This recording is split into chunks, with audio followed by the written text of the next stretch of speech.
आणि यानंतर पाहूयात उत्तर महाराष्ट्रातल्या काही महत्त्वाच्या बातम्या। येवला मतदारसंघामध्ये येत असताना भरवस भाटा इथं मराठा कार्यकर्त्यांनी भुजबळांना दाखवले काळे झेंडे। भुजबळ गो बॅक अशी घोषणाबाजी।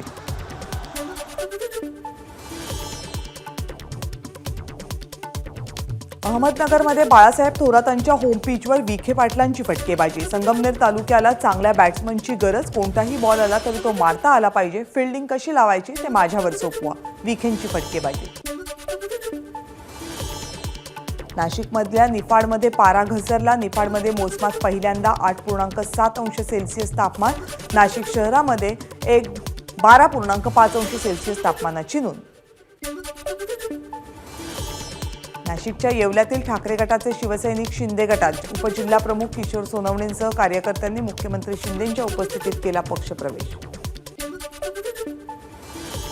शिर्डीमध्ये साईबाबांच्या दर्शनाला सलग सुट्ट्यांमुळे भाविकांची मोठी गर्दी। नवीन वर्षाच्या स्वागतापर्यंत शिर्डीत राहणार गर्दी। 31 डिसेंबरला मंदिर रात्रभर खुलं ठेवण्याचा निर्णय।